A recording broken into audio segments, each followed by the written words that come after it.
This is Rhea, and this is Just the Who of Us, where we talk about a range of topics, including life events, current events, spirituality, entertainment, family relationships, as well as answering listener questions and more. I'm excited for a couple of reasons, but I've really been trying to kind of hone in on finance lately. And when I saw about the financial abundance sheet or card rather, Right. I'm really excited about that because I love talking all things with you, but specifically finance, Right. because the fact that now we're kind of getting into like monthly routine of getting to hear you talk about things. So Yeah, absolutely. And it's actually a chapter in the book. uh-huh. It's chapter 20, financial abundance. So I go over it in there. But it's my pleasure to go deeper into it with you and discuss it. Yeah. So I want to ask a couple of questions first before we really kind of go into the card. And I know this because I read the book, but my listeners or viewers maybe not have. Shame on them. I know. So what point in your life? So in the book you talk about it, warrior to warrior. You talk about taking these points of your life and molding them into more successful, more positive points. Right. What was it in your life that made you say, hey, you know what? Finance has got to be part of this too. Yeah. So it's interesting because the reason it's very late in my book and very late in my cards is because I know the anxiety that comes up around money. Right. And if I try to tackle it early on, I might lose the person because they're not getting bought in to the system that you got to change your mindset. Right. They're like, oh, this is just too hard. I can't do it. So I start with other things. And that's what it was for me. I remember, I want to say almost 30 years ago, I went into my first network marketing business, MLMs, and it was called Amway. Okay. For all the young people out there, Amway is still around, but it was the first company that was brought up in suit as being a pyramid. I was going to say, I know that. Right. Right. And it's been around since the 60s, maybe even the late 50s. And they've proven that they're not a pyramid. Now, that doesn't mean that you just walk in and make a ton of money. Right. So one of the things that Amway was doing at the time, and it was also my upline, which is what they call in the MLM terms and network marketing terms, the upline, downline, and stuff like that, or your success line, was it's important to be reading and to be listening to positive tapes and stuff like that. Mm-hmm. And I was in a decent position in my life at that time, financially. It's in a decent position, but I always felt like I wanted more, I needed more. And that mindset of I want to get to and I remember the first meeting I had with the people, they were trying to dream build with me.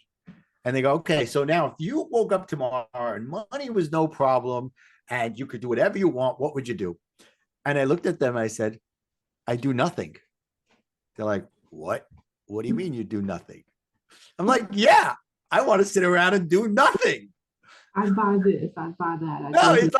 They're like, no, there's got to be more to it. I go, okay, I'll travel, I'll get involved in community events, but I want the ability to wake up and not have to do anything and just do nothing. Right. Like, wow, nobody ever answered it like that before. So, but as I started understanding what they were talking about, I got deeper into it. But, I was at the time in my late 20s, early 30s, maybe. And I still thought I was some kind of big shot. I was like a fat cat, but I can have and do whatever I want and all that stuff, So that was the mindset that I had. What good, bad, or indifferent, that's who I was. And one of the books they recommended to me back then was called The Richest Man in Babylon. Oh. Okay.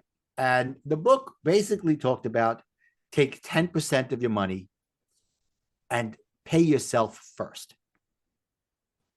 Right. So I was like, wow, this book is unbelievable. And at around the same time, I read the book Rich Dad, Poor Dad. Yes. You know Yeah. that book? Well, I was very fortunate to go to an Amway convention in Indianapolis, I think it was, where there were, I don't know, 20, 30,000 Amway distributors. And on the stage speaking was Robert Kiyosaki.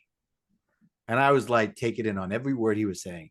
Uh-huh. And afterwards, he had a booth at the convention, and he was selling his board game, which was called Cash Flow.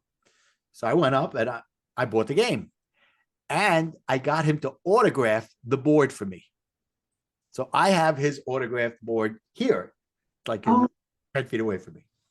I haven't pulled it out in years. I used to play with my kids. And the beauty about that game was it made people understand what a balance sheet was, what an accounting was, what everything was. You were given a job with a certain amount of money, with expenses, with extra money, and then investing and blah, blah. And it could be you were a teacher, you were a doctor, you were a pilot, whatever it was. And then you had to learn how your expenses came and went. So now that book, along with the idea of the richest man in Babylon, started to form in my mind. Now, it took me many years until I finally started to accept and do the things that were in The Richest Man in Babylon. Be honest. Yeah. And I went through ups and downs, and I never really did that thing. I always felt like, oh, I'll start tomorrow. I'll start next month. I'll start taking the 10% and putting it away. Yeah. And I think a lot of that had to do with my own personal pride that, I don't need it right now. Right. I wish I would have listened to myself, to the smart side of myself, and done it. Because when the rainy day came, it was a downpour. Yeah. And when 2008 hit, I lost everything. And there were other times over those years where I had lost money and I had lost businesses and all that, where they should have been wake-up calls for me. But, they weren't. I'm sorry? I can relate to that though, but it's also a mental, what point is your mental health at to Right. things. Right. It's a mental block. Yeah. Yeah. So now comes 2008 and the world falls apart. Mm-hmm. And I have nothing. I have literally nothing. My house is being foreclosed on. My cars were being repossessed, literally towing down the street. There goes my BMW. Yeah. That's what it was. I remember my son saying, Daddy, look outside. Your car is getting towed. And they didn't even let me get into the car to take out my own personal belongings that were in there. I'm like, come on, gone. That's how bad it was. And, I was at the lowest. Now, this is the same time, the story already. I've told it to you. I had nothing. It took me a year to get out of that mindset. I decided to become a life coach. And then I got hit with another one with my wife saying, I want a divorce. Yeah. Right.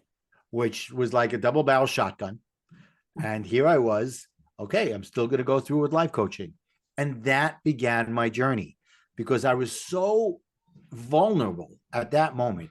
I was so, okay, what else can I do? Where else can I be in my life? Until I start to recognize I got to change things. Right. So I go to, and I remember I didn't have the money to go to coaching school. I didn't have it. I had no money. I couldn't get credit.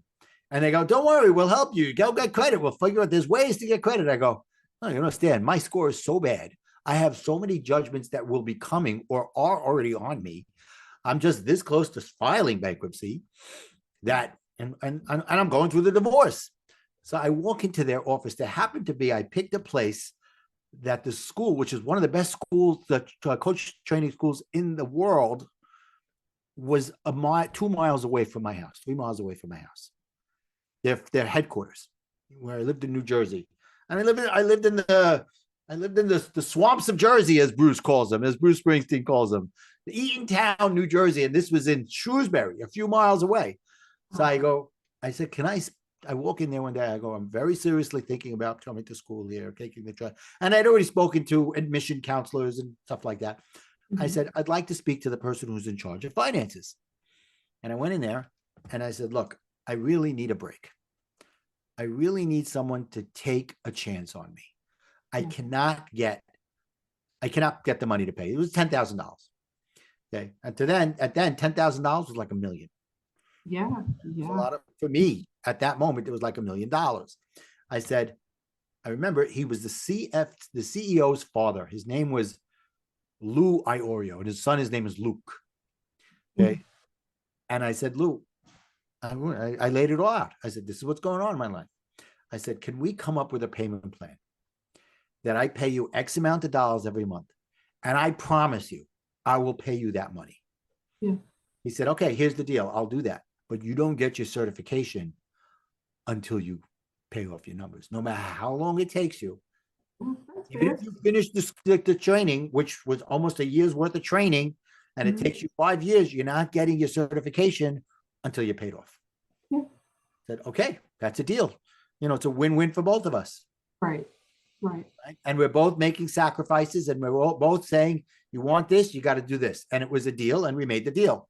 Mhm. And within 6 months of graduating, I was able to pay it off. Oh, nice. It was between my coaching and between the job I had. And at the time, I was in a different multi-level marketing at the time that I was making some money from. So I was able to take some of that money and put it in there. But still, my mindset was not yet there. Yeah. Okay. I was there in many ways. I mean, I started the coaching, I went through it. I was divorce coaching at the time.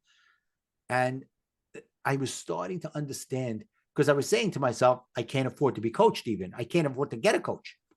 And Right. that I can't number was still in my head, that I can't mindset. Yeah. And then one day, I was the heaviest ever was in my life. I actually was walking home from prayer, synagogue, with my friend, and he left, and I started skipping up the stairs, and I tripped, and I went flying into the wall of my house outside, scraped my arm, fell down, and I was in pain. I really hurt myself. My friend came running back. Are you okay? It sounded like an earthquake. He didn't mean anything by it, but Yeah. that's how hard I hit. I got into the shower, and I have to tell you, my arm was sore for weeks. But I looked up and I said, okay, God, I get it. I'm very heavy and I'm out of shape, and I got to do something about it. And one of my coach friends, now I was out of the coaching school for a few years now, but I still was friends with a lot of these people on Facebook. And I made some great friends going through coaching training that I'm still friends with today. And this one guy was out there saying, guys, I started working out at home, 30 minutes using a video with this company called Beachbody. And a guy named Sean T. Yep. 30 minutes a day? I can do 30 minutes a day. I'm leaving at 7 a.m. at night. I'm getting home at 7 p.m. at night. I can wake up a little earlier.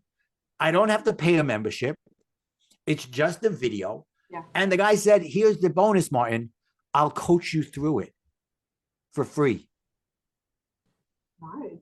I'm like, okay, I could afford free. Right. And he was my friend. And he said, okay, Martin, you've got to take before pictures. I'm like, what? He goes, get into your shorts, nothing else, and take a forward picture and a profile picture. I'm like, no freaking way, man. I look terrible. He goes, I'm not coaching you until you do it. I'm like, okay. He goes, and those first few weeks starting to work out were killer. I hadn't worked out in years. Yeah. Really worked out. And I was following the modified woman on the video, the one that's doing it much slower than Sean T. And I'm doubled over in pain, and I'm hurling. I'm hurling at I can't do this. I'm like, no, I really got it. I got to do this. I got to do this. Well, 9 months later, I lost 65 pounds. Wow. Yeah. But what also happened was, because of his coaching, I started to recognize that was what was missing in my life. I started to read better books. I started to watch better. I remembered back to the days of Amway when I would read those books and watch those videos. Yeah. And I started to change. And I started to like myself again, and even love myself, believe it or not. And guys, it's okay to say these things. Men, it's okay to say these things. Vulnerability is good if you use it the right way. Right. Yeah. And one of the things happened. I was talking to a guy one day. He was looking for me to do a business thing with him. I don't remember exactly what. And he says, by the way, you got into coaching? I'm like, yeah. He goes, I'm thinking about doing that. He says, one of the people I'm reading is this woman, Genevieve Davis. Mm-hmm. Like, oh, Genevieve Davis, that sounds interesting. Yeah, go online. Oh, her book is $10. $10 to buy her book. I'm like, okay, $10 is pretty good. Well, let me just fast forward for a second before I go back. Genevieve Davis wrote the foreword of my book. Okay. I remember that. That's why I was like, oh, okay. Right. That's where the cycle of A's start to come in. Yeah. Okay. Because I started reading her stuff. And one of the things was you've got to take a certain amount of money and pay yourself. So she took the germ of the idea from the richest man in Babylon and now went deeper with it. Okay. And that helped. And a lot of what I write here is based on her teachings. Now, I changed it to make it fit what I felt was right for me and for others and so on and so forth. And I remember one day, I still wasn't making a lot of money. I was making very little money. I had a job. And I said to myself, if I don't start now, I'm never going to start. So I took the principles, and she says, take 40% of your money. That's where I take that number, and pay yourself. So I'm like, oh my God, I can't do 40%. I just can't do it. Yeah. I could do 20%. Yeah. So I said, okay, it's going to hurt, but I got to start with something. So that's the beginning of it. So it was about me recognizing that I'm always going to say I can't afford it until I say, how much can I do? Now, of course, what happens is you start to take the money out and you go, oh my God, how am I going to pay this bill? And how am I going to pay? Somehow or another, the bill still seems to get paid. That within 6 months, I was up to 40%. Yep. Because I saw that it didn't matter. I was using the other money that was coming in and making excuses or rationalizing, which, as you know, is rationalize, as to why I couldn't afford it or I couldn't do this idea. Because if you figure it out and you start and say, let me take 10% and see how I feel, and let me take 20% and see how I feel. And then there's a system to what to do with that 10% and 20%, which we'll get into. But it's about you recognizing, what am I really spending my money on? Now, guys, I'm not telling you write down everything you do and figure it out and figure out what you can cut out. You could do that. Okay. It's just not my style. Right. Okay. There are people out there who will write every little thing down. But you're still spending as you're writing, like, yeah. Right. Yeah, there's a lot of people who may listen to this and say, no, I really can't. Like, and I felt like that at one point, like, no, I can't afford to, do anything with 10, 20, 30, 40% of my income. But while I'm also kind of keeping big corporations afloat, while I can't afford to go to Dunkin', while I can't afford to do this and do that, but yet I can't afford to secure my own financial future, Right. Exactly. Well, instead of going to Dunkin', why every time I want to, why don't I put $5 in the Dunkin' stocks or, something like that. Right. Exactly. And I go home and make that latte. Most of the things that we spend our money frivolously on are some sort of a coping mechanism. Yeah. Listen, I got a great way for smokers out there. Stop smoking. Right. Take the money that you're smoking and see how much you're really burning. Literally, how much you're burning by smoking. Yeah. And then the medical bills are going to save on later too, Yeah, that it has long-lasting effects by stopping to smoke. Yeah. Literally. Yeah. So yeah. So I talked a lot. So that's my tendency, right? If I talk the whole time, it'd be a little less entertaining. Okay. So I came up in my card deck and in my book, I talk about this. And like I said earlier, I needed to build a certain amount of belief within yourself before I could broach the subject of finances. Because if you start to believe in yourself that I can control my emotions, right? I can put in the cycle of A's. I Right. can build my emotional strength. I can do all these other things. I can build goals, my aim smart goals and stuff like that. If I can do all these things, then why can't I also take care of my finances? Because I've already shown myself that I have the little victories that could show me I can accomplish anything. So it's physical, mental, emotional, spiritual, professional, financial. It doesn't have to be in that order. Right. But many of the times it kind of goes, for me, that was the way it went. I started working out, which got me to, knock out the endorphins and get mentally, which then led to my emotional feelings, which then led to my spiritual and my professional and then my financial. And each one of these, you got to find the balance within it. Because every time you say you can't, you rationalize. You are saying a cop out. That's the bottom line. You want to admit it or not, you're copping out. Yeah. So now that we started to build some foundation, now I could broach the subject of finances. Because they're like, well, he kind of was right on the other stuff. So maybe he's right on this too. So, I'm building rapport, I'm building relationships, I'm building belief within yourself that it could happen. So that's why it's late in the cards, late in the book, late in the course, because otherwise I'm like, okay, guys, here's an idea. They're like, who the heck are you? Come on. Yeah. Because people need to understand why they should listen to you by knowing what you've gone through, what changes you've made that were successful, what changes that failed, and everything like that. Right. And, I had somebody recently come up to me and go, I read your book, man. Boy, you get vulnerable in there. Yeah. Get down into the dirt. I'm like, yes, I do. Yeah. How did you do that? I'm like, well, why would anybody listen to me if I don't have the chops, if I don't have the belief in myself, if I'm just some guy who's always been great and never show my scars? What am I doing? Yeah. Yeah. And it makes you a person, a real person, a relatable person who's been through these things, gone through them. Right. Actually is worth listening to the end results or the end working, because we're still constantly, the two of us in particular, I know, Right.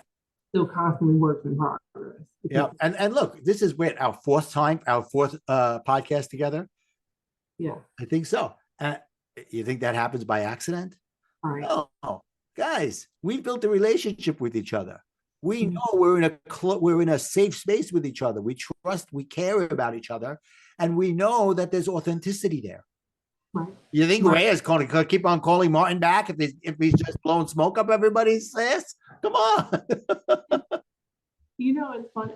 I've had people come on and no like real offense, right? It's never an offense when you have somebody on and you don't invite them back, but not everybody is just going to be someone that you just click with, Yeah. And I think we kind of study each other to, get to know each other. We've read each other's stuff, we've listened to each other's stuff, and I'm not saying that you have to do that with everybody. No. But it helps if you want to take someone's advice, you want to know that advice is worth listening to. Right. And guys, I got to tell you, the subject for this podcast came up after we scheduled the podcast. And she got an email from me that goes out automatically that says, hey, how you doing in the financial area? And she's like, oh my God, can we talk about this? I'm like, yes, we can. Yep. All right. Yeah. I mean, and there's an abundance of online resources, videos and readings and things like that, right? And I could go on, and I do read stuff, I do watch stuff, but who better to learn from than someone I actually know?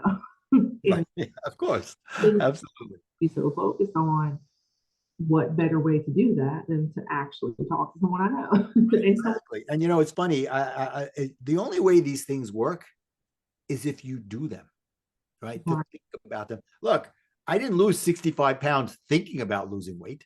right, you know, that's taking the law of attraction to way too far out of the stratosphere.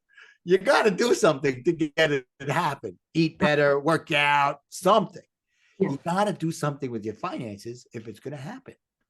yeah, Because looking at your bank account and saying, I hope tomorrow the leprechaun puts $1 million in there is just not going to happen. As much as we'd like to all think, or I think today the lottery is going to be $800 million and I'm going to win it. You know what? You may win it, but there's millions and millions of us also trying. right. I have a philosophy on that too, by the way, on the lottery. Uh-huh. And this is out there, but it comes from a decent source. So this is how I go about it. So it used to be 20 years ago, 25 years ago, these lotteries would get big. And I go to synagogue and all the guys were like, okay, we're all pooling our money. And this way we could buy a lot more tickets. Right. And if we win, we'll split it. We win and they go turn to the rabbi of the synagogue and you go, Rabbi, you want to join? He goes, nope. And his answer was, if God wants me to win, I only need one ticket. Oh, wow. Wow. Now, his answer could have been, if God wants me to win, I'll wake up tomorrow, there'll be money. But he's recognizing the law of attraction, cycle of A's. I got to be in it to win it. Yeah. But his also mindset is, I don't care. I'm not going to sit and think about what's going to be. I'm spending $2 to buy a lottery ticket. Yeah. If I win it, it was God's will. Yeah. So I said to him, you know what, Rabbi? That's what I'm going to do from now on. Yeah. Buy one Powerball, one Mega Million ticket. Every time I walk by something and it's time, I buy a ticket. Yeah. One, but I'm not spending a lot of money and I'm not worrying about it. And I told him, the day I win, the first call I'm going to make is to him. Mm-hmm. I'm going to sing a song from the Torah, from the Bible, when the Jews were crossing the Red Sea, and Miriam, who is Moses' sister, sang a song talking about the glory of God, that this could never have happened without the glory of God. Wow. And I said, I'm going to call you up, and when you hear me singing that song, you'll know that I won the lottery. So it's out there. Yeah. Am I going to win it? Probably not. But you got to be in it to win it. Yeah. So there's that. Okay, so now let's get back to the real stuff, because time's going on here. Okay. So we built it up a lot here. So now let's get into what this is all about. Well, let's get into it. All so right. in the card deck, there is a card, it's financial abundance card. Now we know what led you to creating this among the other cards. The financial abundance card says, no matter what your financial status is at this moment, there's at least a bit of financial insecurity. The mindset of financial abundance seems to be one of the more difficult mindsets to achieve for most people. I want to pause there for a second because I want to kind of talk about why. So this past week, when this comes out, it'll be, so the previous week, I talked a lot about the wellness wheel. The episode before this is me diving into the wellness wheel. And we were briefly talking about how all these, the social, emotional, financial, all these components tie into one another. Right. I know that the major reason that we don't have our finances in order is some type of emotional turmoil, basically. Right. Absolutely. Whether it's losing a job, whether it's a death, whether it's trying to lose weight, or even for me, sometimes the anxiety of getting my shit together, right? Right. Okay, I need to make these changes. That makes me really anxious, and now I just go spend money on dumping all day. Right. it's a very realistic emotional connection 99% of the time. Right. The emotional insecurity comes from fear. Yes, 100%. And really what's driving the fear is your feel of lack of control. Yes. Right. I can't control my finances. Right. I used to say I can't control my emotions.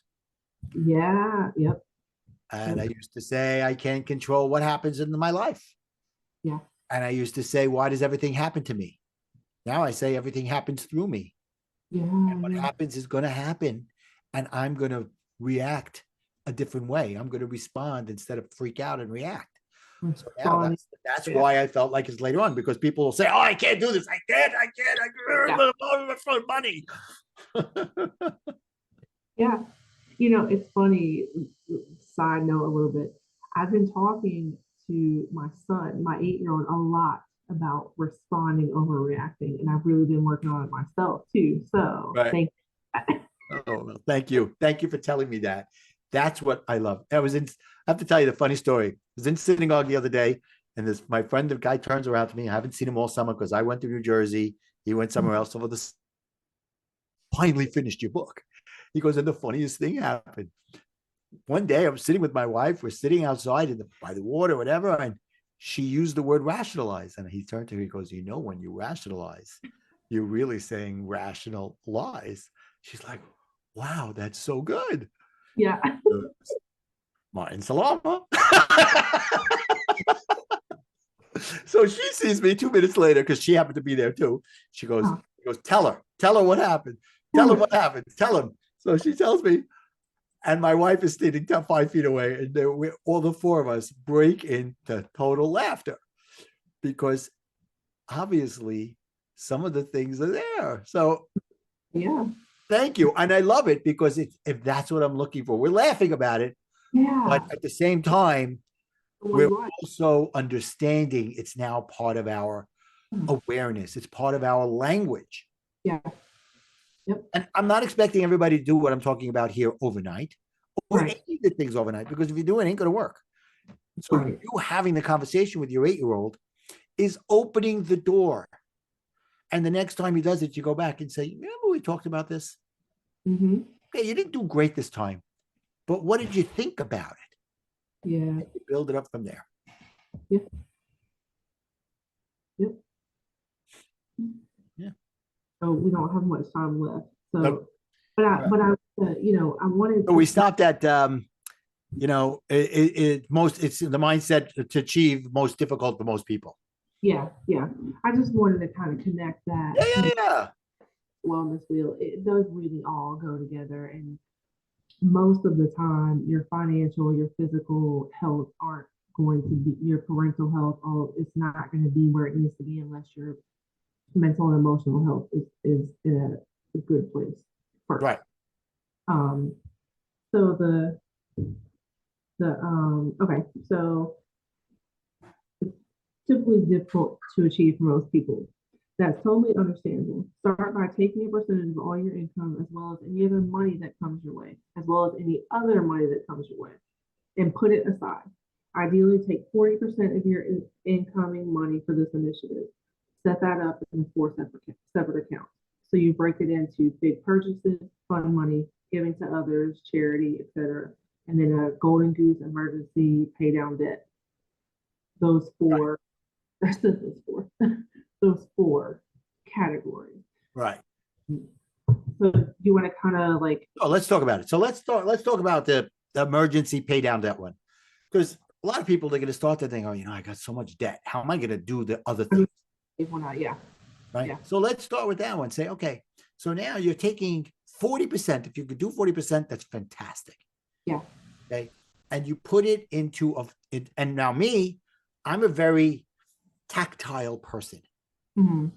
And I actually would take the money out of my bank account when I would get direct deposit or if I'm making a check deposit or whatever it is, and take out that 40% from my bank. Yeah.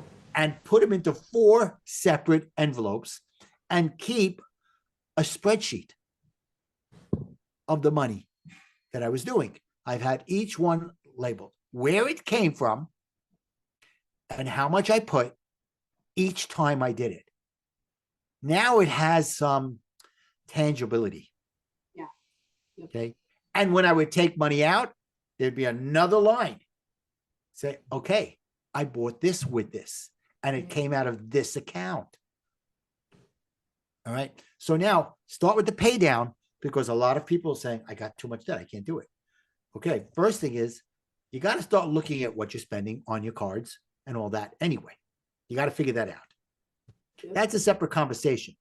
But let's say you're taking some of this money and you're paying it down over your things. And you get to the point where your credit cards are not that much of a thing. Then you can move it over to emergency fund or golden goose or whatever it is. Golden goose is, you're waiting for the future. The emergency fund is something comes up. So I'll give, and then there's big purchases. Could be you're buying a house. It could be you're buying a car, or you even could be you're getting a new appliance. Yeah. Right? Whatever it is. This now, for example, for me, one day I had to take my car in for a checkup, and I thought it was going to cost me like $50, $100 for an oil change or whatever. I get a call from the company. They go, you need brake pads, you need this, you need that. It's $500. The old me would have been like, oh my God, what am I going to do now? Yeah. Yeah, I looked into it and I saw that I had in my big purchases more than that money. Yeah. I said, okay, this is where it's going to come from. And now, did it affect my daily money? No, because I had already planned for something like this to happen. Yeah. Yep. So I took it out. I went to my spreadsheet. I said, this is how much I have in it. Great. It's coming out of this line. And I wrote car repairs. And I took it out of the big purchase. And then that number went, the way spreadsheets work, especially if you're using them online, it deducted it. And there it was. Yeah. Now, fun money. I think you have to use fun money, some of the fun money, if not all of it, every 90 days. Okay. You're not having fun. What the heck are you doing with yourself? Right. Okay, that makes sense. Yeah. Right? Why are you doing this in the first place? Are you working to live, or you're living to work? Right. Yep. Okay. So for example, 2.5 years ago, a little over 2 years ago, I turned to my wife. I said, I think I'm going to do something that's been on my bucket list forever. So what is it? I said, I'm going to jump out of a plane. That's right. She's like, well, don't tell me when you're doing it, because I don't want to hear about it. Yeah. So I'm like, okay. She never goes on Facebook anyway. One Sunday morning, I left. I said, okay, I'm going to watch the kids play ball or whatever. And I went. And right before I jumped out, I got into Facebook. And I'm like, guys, I'm jumping out of a plane today. And the money came from my fun money account. Now, I had the money anyway. It was only $300. Yeah. But that's what it's there for. Right. It could be, I'm going to save up for a trip, whatever. Use some of it to do something. Hey, it could be you want to buy an expensive piece of clothing that will last a long time. Right. Yeah. It could be that. And then there's, what's the next? Giving to others. So important. It could be giving to a charity, but it also could be you have a family member who's just struggling right now. Yeah. Right. So you want to give them something. Yeah. And let them know that this isn't going to happen often, but I'm here to give you a hand up, not a hand out. Right. Yeah, that's one of the things that I'm not going to go into too much detail, but there's something that my mom has that I've been trying to put a little in on every month.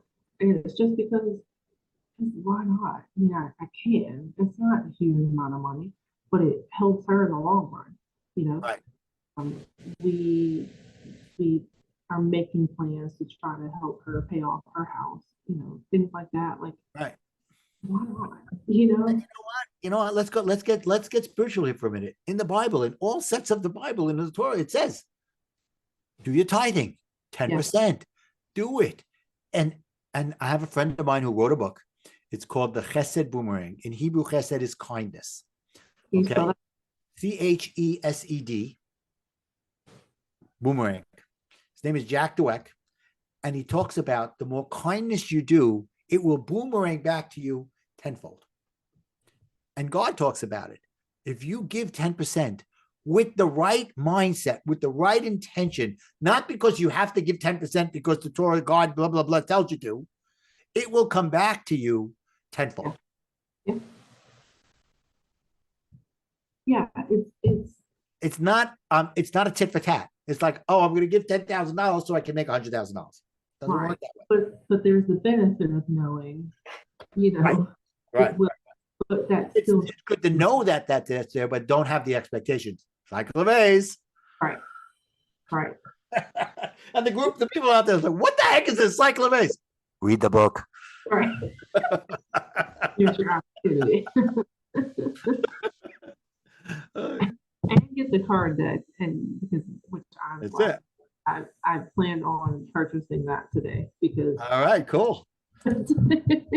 I'm excited. Because I mean you can send me these things and I can look, but if I don't have the actual deck, I'm just out here talking about it, not as much know what I'm talking about. And I'll post those links. Pick a card, right?